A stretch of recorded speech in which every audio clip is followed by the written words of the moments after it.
নমস্কাৰ, আহি আছে ১ এপ্ৰিল। ১ এপ্ৰিলত আপোনালোকৰ বাবে পেন কাৰ্ডৰ বাবে আহি আছে নতুন নিয়ম। নতুন নিয়মত আপোনালোকে পেন কাৰ্ড বনাব লাগিব।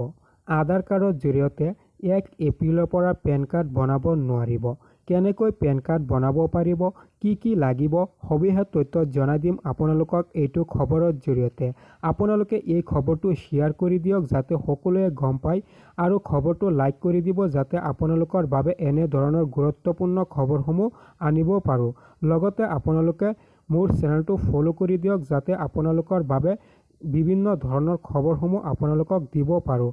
এতিয়া মই আপোনালোকক জনাবলৈ লৈছোঁ যে আপোনালোকে আধাৰ কাৰ্ডৰ জৰিয়তে পেন কাৰ্ড বনাবলৈ হ'লে ৩১ মাৰ্চৰ আগত পেন কাৰ্ড বনাই লওক। লগতে কাৰেকশ্যন কৰিবলৈ হ'লে পেন কাৰ্ড আপোনালোকে ৩১ মাৰ্চৰ আগত কাৰেকশ্যন কৰি লওক। ১ এপ্ৰিলৰ পৰা আৰম্ভ হ'ব নতুন নিয়ম। নতুন নিয়মত আপোনালোকে পেন কাৰ্ড বনাব লাগিব ১ এপ্ৰিলৰ পৰা। আধাৰ কাৰ্ডৰ জৰিয়তে পেন কাৰ্ড বনাবলৈ হ'লে আপোনালোকে লগত যিকোনো এটা ডকুমেণ্টছ দিব লাগিব। কি দিব পাৰিব মই আপোনালোকক জনাই দি আছোঁ। যেতিয়া আপোনালোকে ১ এপ্ৰিলৰ পৰা পেন কাৰ্ড বনাব, আধাৰ কাৰ্ডৰ লগত আপোনালোকে এইকেইটা ডকুমেণ্টছৰ ভিতৰত যিকোনো এটা ডকুমেণ্টছ দিব লাগিব। ডকুমেণ্টছ কি দিব পাৰিব মই আপোনালোকক জনাই দি আছোঁ। আপোনালোকে বাৰ্থ চাৰ্টিফিকেট দিব পাৰে, ভোটাৰ ID কাৰ্ড দিব পাৰে, মেট্ৰিক পাছ কৰিলে মেট্ৰিক পাছ চাৰ্টিফিকেট দিব পাৰে, ড্ৰাইভিং লাইচেঞ্চ দিব পাৰে আৰু আপোনালোকে পাছপোৰ্ট দিব পাৰে, আধাৰ গভ ডকুমেণ্টছ দিব পাৰে। লগতে এইকেইটাৰ ভিতৰত যদি আপোনালোকৰ এটা ডকুমেণ্টছ দিব নোৱাৰে তেতিয়াহ'লে আপোনালোকে কোৰ্ট এফিডেভিট দিব পাৰে।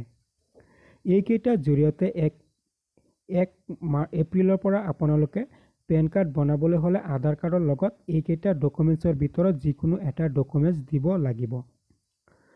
আপোনালোকে জন্মৰ প্ৰমাণপত্ৰ দি পেন কাৰ্ড বনাব পাৰিব, আধাৰ কাৰ্ডৰ লগত দিব পাৰিব। লগতে ভোটাৰ কাৰ্ড আধাৰ কাৰ্ডৰ লগত দিব পাৰিব। লাখ লাখ লোকৰ বাবে আজিৰ এই গুৰুত্বপূৰ্ণ খবৰটো লৈ আহিছোঁ। যিসকলে এতিয়াও পেন কাৰ্ড বনোৱা নাই তেওঁলোকে ৩১ মাৰ্চৰ আগত আধাৰ কাৰ্ডৰ জৰিয়তে পেন কাৰ্ড বনাই লওক আৰু ১ এপ্ৰিলৰ পৰা আধাৰ কাৰ্ডৰ লগত এইকেইটা ডকুমেণ্টছৰ ভিতৰত যিকোনো এটা ডকুমেণ্টছ দিব লাগিব। মই আজি আপোনালোকৰ বাবে লৈ আহিছোঁ গুৰুত্বপূৰ্ণ খবৰ। আহি আছে ১ এপ্ৰিল। ১ এপ্ৰিলত নতুন নিয়মত হ'ব পেন কাৰ্ড। যিসকলে এতিয়াও পেন কাৰ্ড বনোৱা নাই আপোনালোকে ৩১ মাৰ্চৰ আগত পেন কাৰ্ড বনাই লওক। আধাৰ কাৰ্ডৰ জৰিয়তে পেন কাৰ্ড বনাব পাৰিব আৰু ১ এপ্ৰিলৰ পৰা পেন কাৰ্ড বনাবলৈ হ'লে আধাৰ কাৰ্ডৰ লগত যিকোনো এটা ডকুমেণ্টছ দিব লাগিব। পেন কাৰ্ড কাৰেকশ্যনেই হওক বা নতুন আবেদনেই হওক। মই আজি আপোনালোকৰ বাবে লৈ আহিছোঁ গুৰুত্বপূৰ্ণ খবৰ।